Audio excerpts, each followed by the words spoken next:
돌아오는 3월 14일에는 불임절 절기가 있으며 이는 에스더서를 배경하고 있다. 에스더서에 인류가 겪은 혼란에 대한 하나님의 해답이 정확하게 담겨져 있습니다. 여러분들, 우리의 가정에, 우리 직장에 왜 혼란이 오는지 아십니까?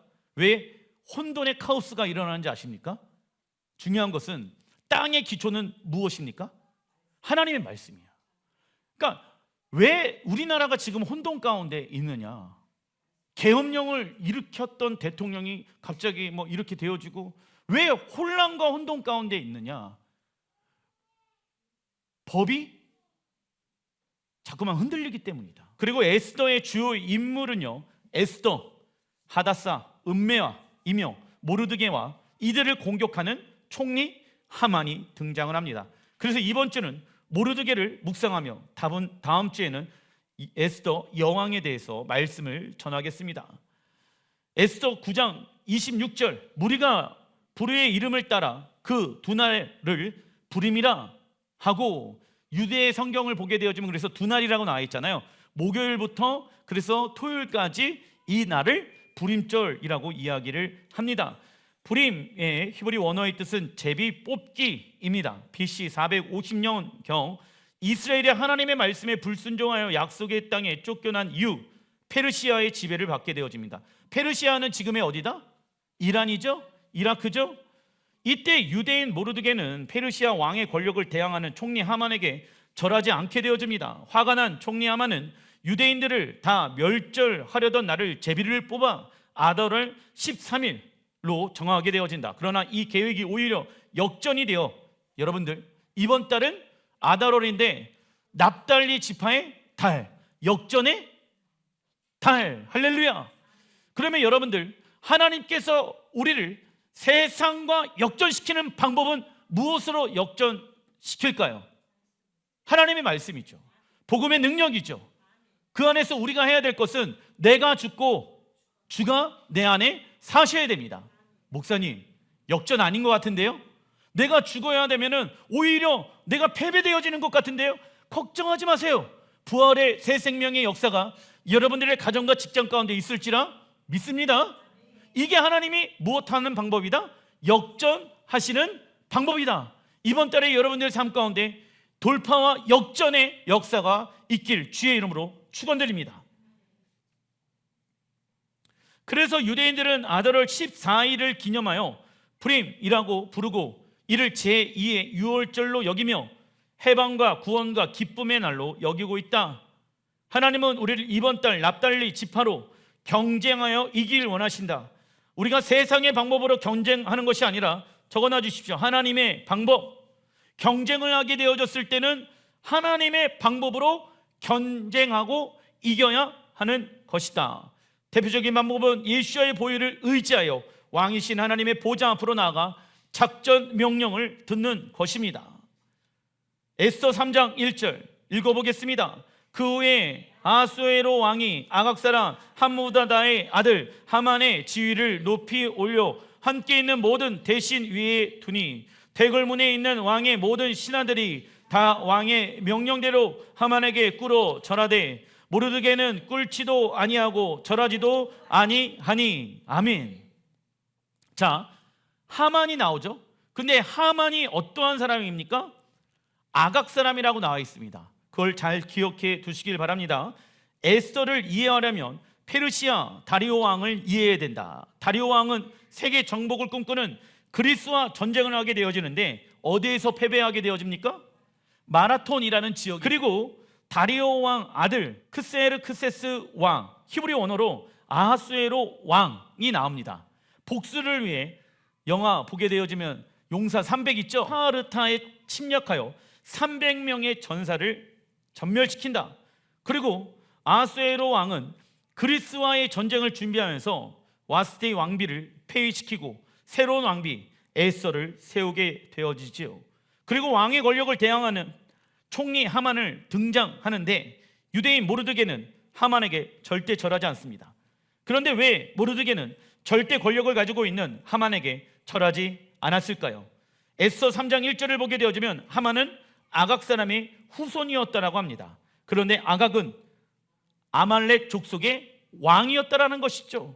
출애굽기 17장 11절, 모세가 손을 들면 이스라엘이 이기고 손을 내리고 아말렉이 이기더니 내가 아말렉을 없이하여 천하에서 기억도 못하게 하리라. 하나님이 아말렉을 없애버린다. 천하에서 기억도 하지 못하겠다. 15절, 그때 무엇을 경험합니까? 모세가 제단을 쌓고 그 이름을 여호와 니시라 하고 16절 읽어보겠습니다. 이르되 여호와께서 맹세하시기를 여호와가 아말렉과 더불어 대대로 싸우리라. 아멘. 대라는 것은 끊어지지 않았다라는 거예요. 계속해서 그 대가 이어서 이 땅 가운데 적그리스의 영으로 움직이고 있는데, 아말렉이 이스라엘에게 어떠한 일을 행하였는지를 알면은 우리는 승리할 수 있다. 아말렉 족속은 이스라엘이 출애굽 이후 첫 번째로 공격하였던 민족이었으며 하나님을 두려워하지 아니하였습니다. 이들은 이 땅에서 누구를 없애는 것이 비전이었습니까? 이스라엘. 그런데 놀랍게도 현재 이란과 아랍 국가들의 비전이 이스라엘을 이 땅 가운데 무엇하는 것입니까? 없애버리는 것이다. 그래서 그 아말렉의 영적인 존재는 지금 이 땅에도 존재를 합니까, 안 합니까? 존재를 한다는 거예요. 적을 알아야지 백전백승을 할 수가 있는 것입니다. 그러나 모세와 여호수아는 아말렉과의 전쟁에서 여호와의 니시를 경험하게 되어진다. 우리가 왜 깃발 흔듭니까? 깃발을 흔든다는 것은 영적 전쟁에서 무엇하였다? 승리하였다는 것을 선포하는 거예요. 문제 아직 해결되어지지 않았죠. 하지만 믿음으로 무엇을 흔든다? 깃발을 흔드는 거예요. 왜? 깃발은 승리를 의미하고 있거든. 우리가 적의 고지를 점령하게 되어졌을 때 그 군대의 깃발을 그 고지에 꼽습니다. 왜요? 승리를 의미하는 것이죠. 그래서 우리는 믿음으로 예수 승리, 나의 승리입니다. 내가 집에 가서, 내가 직장에 가서, 내가 세상 가운데 나아가서 지금은 지는 것 같지만은 예수 승리, 나의 승리입니다. 예수의 이름으로 내가 승리하겠습니다. 이것을 우리가 고백해야 하는 것입니다. 하나님은 아말렉과 대대로 싸우기로 결정하신다. 우리 또한 이 시대 아말렉의 영과 싸워야 합니다. 그렇다면 아말렉의 영은 무엇을 의미합니까? 사무엘상 15장 3절에 지금 가서 아말렉을 쳐서 그들의 모든 소유를 남기지 말고 진멸하되, 사울이 이르되 그것은 무리가 아말렉 사람들에게서 끌어온 것인데, 내가 끌고 온 게 아니라 무리가, 내 탓이 아니에요. 이 집사 탓이야, 노 집사 탓이야, 김 집사 탓이야. 내가 그러려고 하는 게 아니야. 근데 그들이 어떻게 하려고 했냐면요, 그거 다 하나님이 쳐서 소유를 남기지 말라고 했는데 좋은 것만 딱 빼놓고 나서 당신의 하나님 여호와께 제사하려 하여 무엇이에요? 타협이죠. 타협이죠. 말로는 주의 영광과 나라를 위해서 산다라고 말은 하지만은 세상의 방법으로 일을 하고 돈을 번다라고 하면은 뭡니까? 타협이에요. 그러면 무엇이 끊어진다? 기름 부으심이 점점점 끊어지게 되어진다. 양들과 소들 중에서 가장 좋은 것을 남김이요 그 외의 것은 우리가 진멸하였나이다 하는지라. 22절, 사무엘이 이르되, 읽어보겠습니다. 순종이 제사보다 낫고 듣는 것이 순양의 기름보다 나으니 이는 거역하는 것은 점치는 죄와 같고 완고한 것은 사신 우상에게 절하는 죄와 같음이라. 왕이 여호와의 말씀을 버렸으므로 여호와께서도 왕을 버려 왕이 되지 못하게 하셨나이다. 아멘. 여러분들, 이 사울이요, 이것을 경험하고 나서 수십 년 동안 왕의 역할을 감당하였습니다.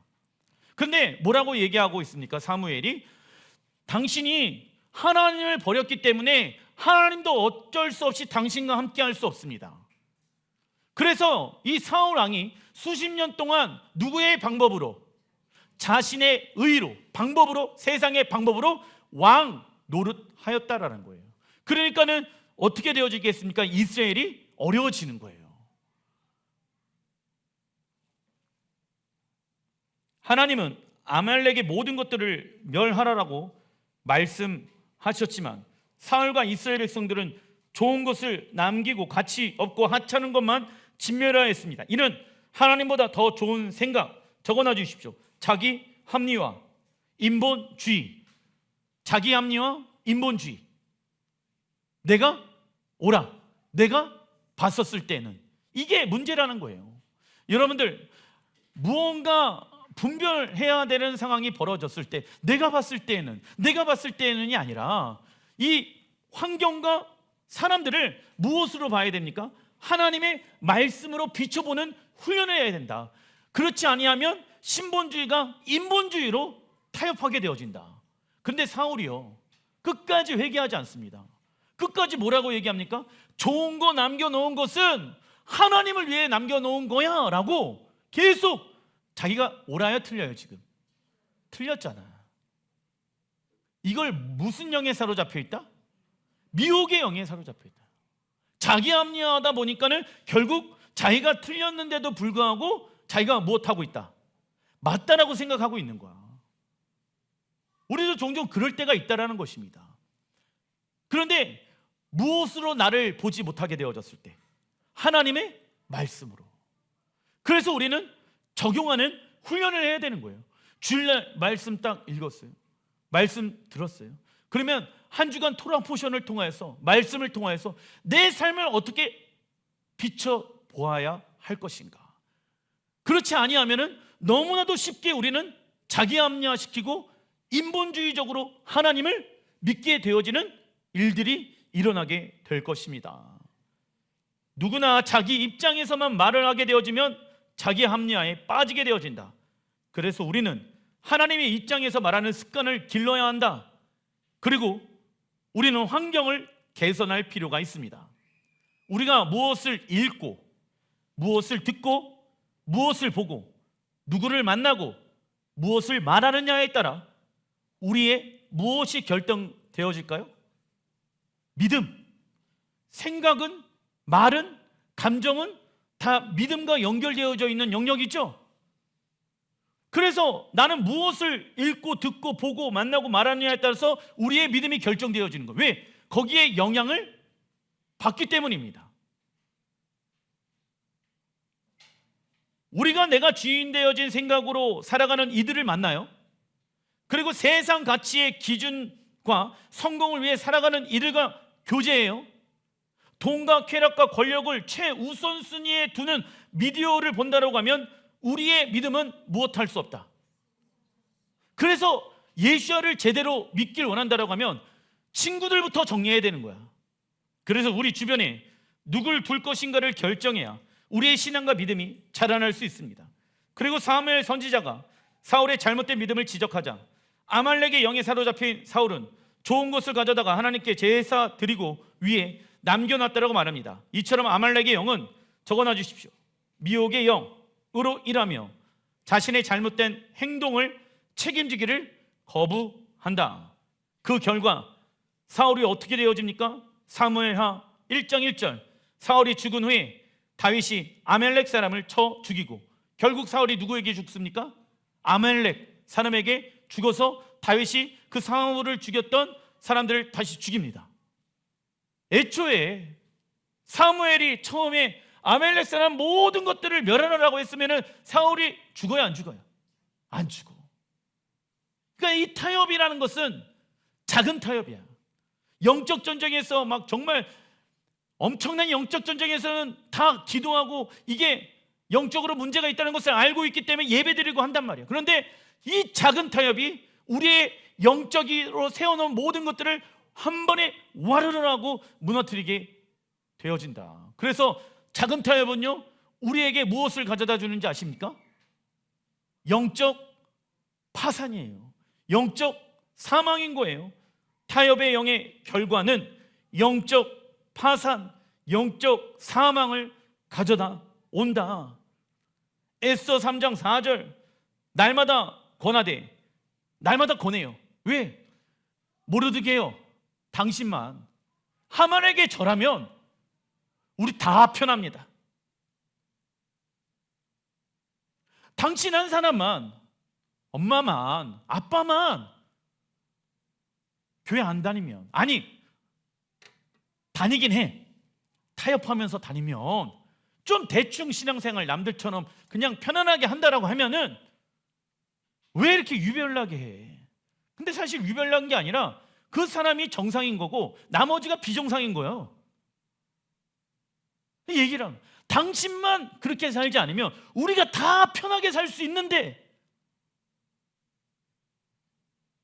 지금 그 얘기하는 거예요. 에스더 3장 4절, 날마다 권하되 모르드게가 듣지 아니하고 자기는 유다임을 알렸더니 그들이 모르드게의 일이 어찌 되나 보고자 하여 하만에게 전하였더라. 모르드게가 페르시아에 남아있는 유대인들과 에스더 여왕을 생각하였다라고 하면 절하는 쪽 선택하는 것이 옳지요. 그러나 모르드게는 자신이 유대인의 무엇을 드러냅니까? 정체성. 나는 그리스도인이다. 나는 그렇게 살 수 없다. 나는 예수 믿는 사람이다. 예수가 더 소중하다. 이걸 고백하는 사람이죠. 정체성은 어떻게 만들어집니까? 첫째, 적어놔 주십시오. 나는 어디에서부터 왔는가? 우리 환호는 어디에서부터 왔을까? 아빠에서 엄마로 넘어갔을까? 아니죠.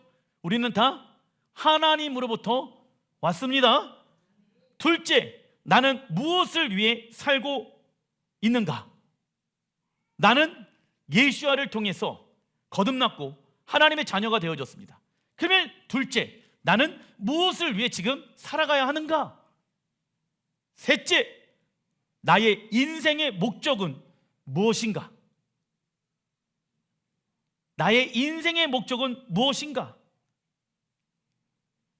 넷째, 나에게 있어서 무엇이 옳고 그름인지를 알려주는 정확한 기준, 이 네 가지가 있어야 되는 거예요. 그런데 세상에 있는 사람들은요, 돈이 내 인생의 목적이고 내가 태어난 목적이고 내가 앞으로 살아가야 될 이유가 되어져 버려요. 그죠? 그래서 돈이 정체성이 되어져 버린 사람들이 있더라. 근데 우리 예수를 믿는 사람들은 돈은 있다가도 없는 것이고 없다가도 있는 것이 돈이다.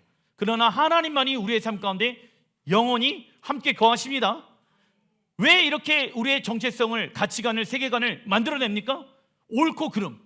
야, 동성애가 옳냐라고 했을 때 하나님을 믿는 사람들은 정체성이 딱 정해져 있으니까 동성애는 죄다 알잖아요. 타협할 수 있어요, 없어요? 없게 되어집니다. 이러한 관점으로 우리는 나와 이웃과 세상 열방과 하나님을 볼 수 있는 사람이 되어야 하는 것입니다. 그래서 그리스도인에게 정체성이란, 읽어보겠습니다. 하나님은 나를 사랑하시고 나는 하나님을 사랑합니다. 그러므로 나는 성공한 자입니다. 그리고 하나님은 온 우주의 왕인 동시에 우리의 아버지 되시며 우리는 왕의 자녀입니다. 아멘. 이게 우리의 정체성이야. 이 정체성을 가지고 세상 사람들이 뭐라고 우리에게 이야기하게 되어졌을 때 우리는 이 정체성을 말하고 나는 그리스도인입니다 라고 이야기할 수 있는 사람이 되어야 한다. 목사님, 내 정체성을 이야기하면 사람들은요 그걸 이용해 먹으려고 하는데요, 그래서요 세계 기독교 역사를 보게 되어지면 교회에 핍박이 없었던 시대는 있었다 없었다. 그래서 우리는 예수야 때문에 얻은 핍박의 흔적이 많은가, 아니면 세상의 흔적이 많은가를 점검해 봐야 된다. 예수 믿는다는 이유로 핍박을 받기 때문에 저 사람이 예수 믿는 사람인지 예수 안 믿는 사람인지 스파이처럼 신앙생활하면 된다 안 된다? 안 된다. 에스더 3장 5절, 하만이 모르드게가 무릎을 꿇지도 아니하고 절하지도 아니함을 보고 매우 노하더니, 하만은 모르드게에게 신적 경배 행위를 요구하였습니다. 그러나 하나님은 다른 신에게 절하지 말라고 말씀하죠. 무릎을 꿇는 것 히브리 원어로 샤카, 뜻은 경배입니다. 마지막 때 적그리스도는 하만의 모습으로 나타나서 유대인들을 공격할 것입니다. 그리고 시편 83편 4절에 읽어보겠습니다. 그들을 멸하여 다시 나라가 되지 못하게 하여 이스라엘의 이름으로 다시는 기억되지 못하게 하자 말씀하고 있죠. 예수님께서 재림하실 때 10개의 이슬람 국가들이 연합하여 이스라엘의 이름을 다시는 기억하지 못하게끔 하기 위해 공격할 때가 올 것입니다. 하나님께서 유대인들에게 이러한 일을 허락하신 이유는 그들의 심령이 더욱더 가난해져서 그들의 있을 가운데 예수야를 주로 영접하는 일들을 있게 하기 위함입니다. 이때를 위해 우리는 어떠한 싸움을 해야 합니까? 경배 싸움이죠. 하나님을 경배할 것인가? 아니면 적그리스도에게 경배할 것인가? 나는 누구에게 무릎을 꿇어 엎드릴 것인가? 그런데 이 에스더 3장 5절에 보게 되어지면 하만이 모르드게가 무릎을 꿇지도 아니고 절하지도 아니함을 보더라 나와 있죠. 이게 무엇이냐면 무릎을 꿇지도 않아요. 그리고 절하지도 않아. 이 절하는 것은 무엇을 말하냐면 납작 엎드려져 있는 상태를 얘기하고 있는 것이에요. 그게 샤카 경배의 상태인 거야. 그래서 여러분들 엎드리는 이유가 뭔지 아십니까? 내가 할 수 있는 의지가 내 모든 힘을 다 빼는 작업을 하는 거야. 그래서 엎드리는 거예요. 예배 시간에 엎드려 보는 거예요. 왜? 주님을 경배하는 거거든. 내가 낮아져야 누가 높아져야 됩니까? 주님이 높아져요. 예배는 그런 거예요. 예배는 내가 비워주고 주님만을 높여드린 게 예배입니다. 내가 살아주고 주님만이 영광을 받는 것이 예배입니다. 그러면 하나님께서 우리에게 무엇을 주십니까? 은혜와 사랑과 화평과 능력들을 우리에게 허락해 주시죠. 요한계시록 13장 15절의 말씀 읽어보겠습니다. 짐승의 우상에게 경배하지 아니하는 자는 몇이든지 다 죽이게 하더라. 마지막 때 일어날 일들이라는 거야. 그래서 우리가 엎드리는 훈련을 왜 하나님께로만 하는지 아십니까?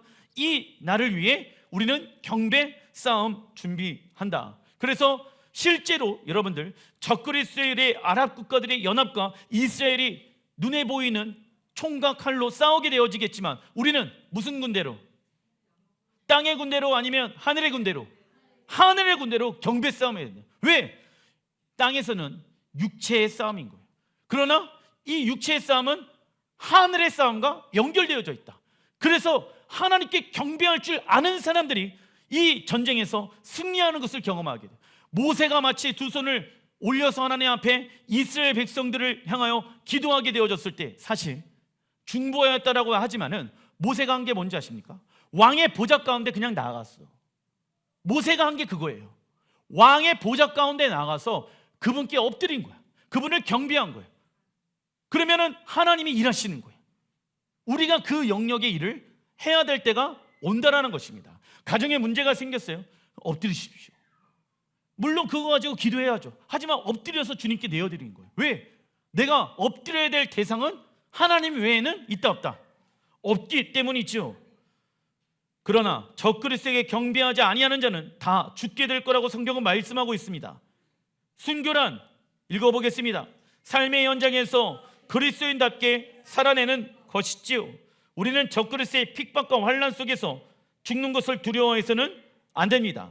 예수께서 이 땅에 재림하실 때 다시금 부활의 몸으로 일어나 하나님께서 약속하신 땅을 기업으로 받게 될 것이며 이 땅에서 영원히 사는 것이 성경에서 말하는 적어놔 주십시오. 부활, 신앙, 모습인 것입니다. 아멘. 에스더 3장 8절의 말씀. 하만이 아하수에로 왕에게 아뢰되 한 민족 유대인을 말합니다. 왕의 나라 각 지방 백성 중에 흩어져 거하는데 그 법률 무엇입니까? 토라. 만민의 것과 달라서 나와 있죠.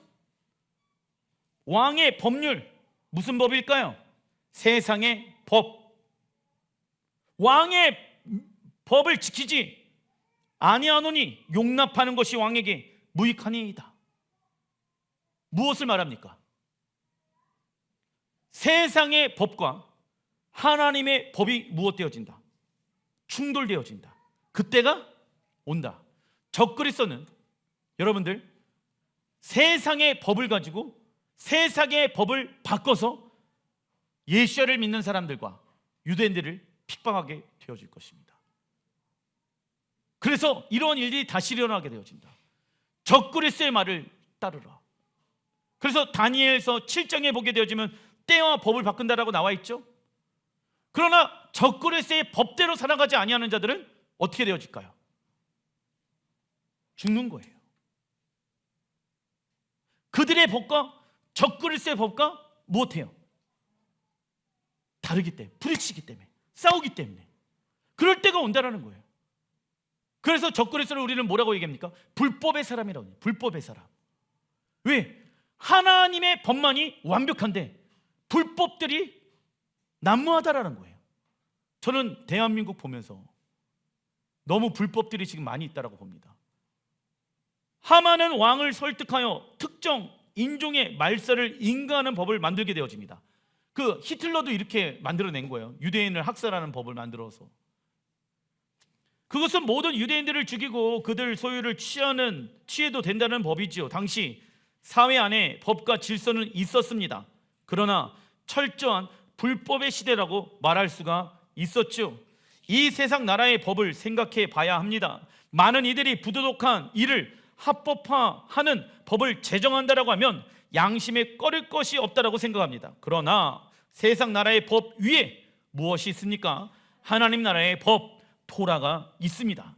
많은 기독교인들은 예수님께서 율법을 폐하셨으며 이제 우리는 은혜 안에 있다고 이야기하고 있다. 그러나 로마서 6장 15절의 말씀 읽어보겠습니다. 그런즉 어찌하리요? 우리가 법 아래에 있지 아니하고 은혜 아래에 있음이니 죄를 지으리요? 그럴 수 없느니라.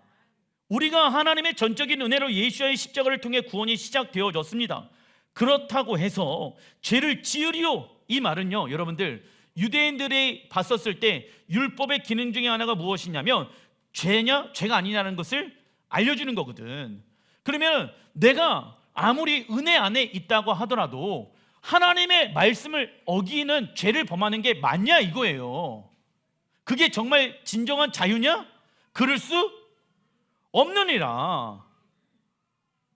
즉 우리가 은혜 아래에 있기 때문에 하나님의 말씀이 우리에게는 적용되지 않고 이제는 말씀 지킬 필요도 없다는 말이 아닌 것입니다. 그리고 우리가 율법이 아니라 은혜 아래에 있다는 것은 율법을 지킴으로 무엇을 받을 수 없다는 것을 전하기 위함입니까? 의롭다, 죄사함, 같은 말이겠죠. 내가 더 이상 율법 아래에 있지 아니하고 은혜 아래에 있다는 것은 율법을 지킴으로 구원을 받을 수 있다 없다? 율법을 지킴으로 우리가 의롭다함을 얻을 수 있다 없다? 없습니다. 하나님의 전적인 은혜, 예수와의 십자가 안에서 있었을 때 우리가 의롭다함을 받을 수가 있는 것입니다. 그 얘기하는 거거든. 근데 이거를 어떤 사람들은 그렇게 해석하지 않는다. 난 율법 아래에 있지 않아요, 목사님. 저한테 율법을 강요하지 마세요.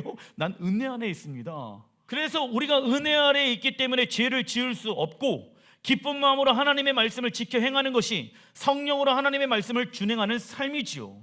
이처럼 하나님께서 우리에게 토라를 주신 목적은 무엇입니까? 읽어보겠습니다. 첫째는 죄인의 삶이 아닌 거룩한 삶을 위해서입니다. 둘째는 하나님 나라의 백성이기에 하나님 나라의 법을 지키고 행하기 위해서입니다. 셋째는 하나님의 말씀이 메시아에게로 인도해 주기 때문입니다. 즉 사람은 하나님의 말씀으로 만들어졌고 하나님의 말씀으로 살아갈 수 있는 존재이지요. 그리고 신부인 우리는 하나님의 말씀으로 단장하여 신랑 예수를 맞이하게 되어질 것입니다. 그 이후 천년왕국에는 무엇을 가지고 우리는 주님과 함께 왕의 역할을 감당할까요? 하나님 나라의 법, 토라이죠. 그래서 그 토라가 다시 한번 어디에서 선포되어집니까? 예루살렘에서, 열방에서 그 토라를 듣기 위해 왜요? 모여듭니까? 만민절에, 장막절에. 그게 하나님 나라의 무엇이기 때문에? 법이기 때문에. 열방에 있는 사람들이 이제 하나님의 통치와 다스림 가운데 살게 되어질 것입니다. 그래서 그 결과 무엇입니까? 진리가 너희를 자유케 하리라. 예전에는 돈, 예전에는 먹는 거, 입는 거, 이런 거에 의해 자유하지 못하였는데 그 진리가, 그 말씀에 의해 살아가는 모든 열방의 나라들이 무엇하게 되어집니까? 자유케 되어지는 역사가 있을 줄 믿습니다. 그러나 마지막 때 불법의 사람 적그리스도가 등장하게 되어진다. 마태복음 24장 12절 읽어보겠습니다. 불법이 성행함으로 많은 사람의 사랑이 식어지리라. 그러나 끝까지 견디는 자는 구원을 얻으리라. 아멘. 여러분들, 불법이란 무엇을 말합니까? 성경에서 말하는 불법이란, 적어놔 주십시오. 하나님 말씀에 순종하지 않는 것입니다. 하나님의 나라의 백성들은 하나님의 법에 의해 움직이게 된다. 근데 하나님의 백성이 불법을 행한다라고 하면 그건 뭘 얘기할까요? 하나님 말씀에 순종하지 않는 것입니다. 그런데 여러분들, 마태복음 24장 12절의 말씀을 보게 되면 불법이 교회 안에 성행해요. 세상도 얘기를 하는 부분들도 있겠지만 교회 안에 불법이 성행해. 그 결과 어떻게 되어진대요? 교회 안에 무엇이 떠난다? 사람의 사랑이 식어지니라. 이게 무슨 얘기입니까? 하나님을 향한 사랑과 이웃을 향한 사랑이 식어진다. 왜?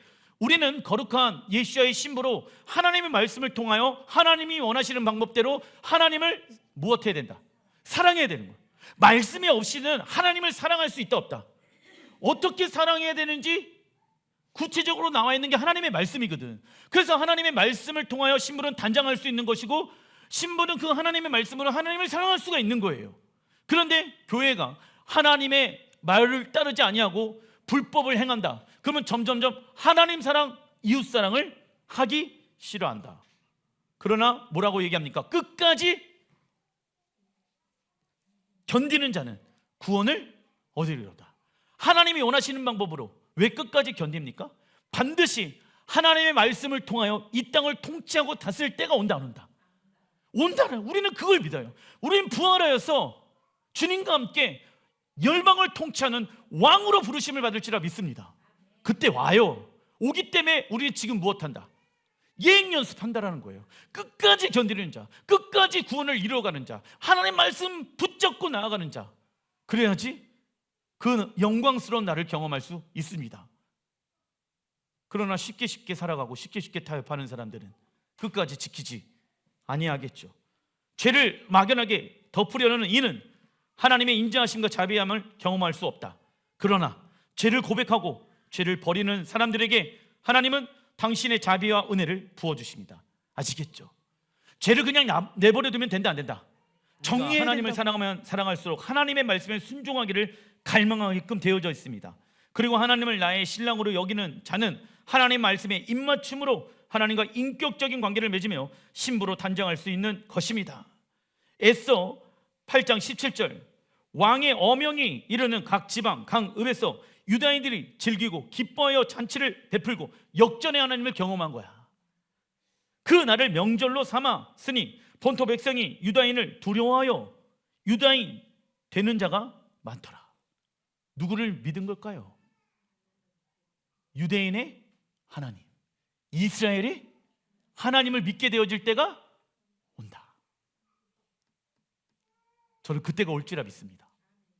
우리가 다 같이 이스라엘의 하나님을 믿어서 교회의 하나님이 아니라 이스라엘의 하나님을 믿고 있는 이스라엘 백성들과 열방교회가 예수의 이름으로 무엇되어진다? 한세 사람이 되어져. 하나님 나라의 백성이 되어지는 사람들이 많더라. 이게 한세 사람에 대한 예표에 대한 메시지인 거예요. 놀랍죠? 이게 마지막 때 에서가 이 땅 가운데 풀어줘야 될 말씀이죠. 에서 9장 1절, 유다인이 도리어 자기들을 미워하는 자들을 제거하게 된 그날, 여러분들 언제일까요?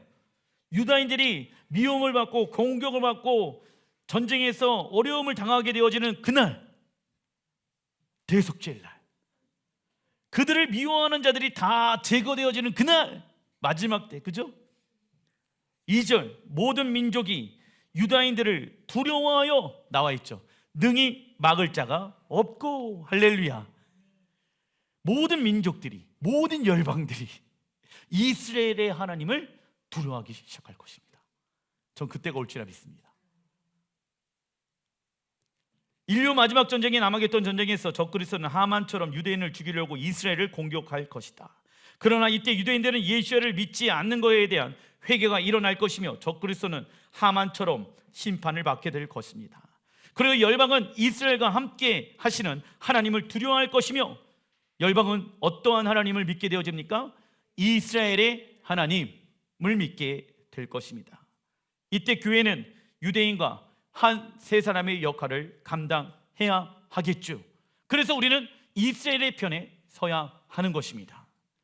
그리고 어떠한 나라보다 강력한 능력과 부와 권세를 소유하고 계시는 예수와께서 이 땅의 왕으로 재림하실 때 모든 열방의 리더십들과 왕들은 예수와의 이름 앞에 무릎을 꿇게 될 것입니다. 그리고 열방의 나라들이 이름들은 없어지게 되어지며 하나님 나라의 이름, 이스라엘 안으로 정렬되어지며 예루살렘 성전은 모든 열방을 다스리는 하나님 나라의 무엇의 역할을 감당합니까? 정부의 역할을 감당할 것입니다.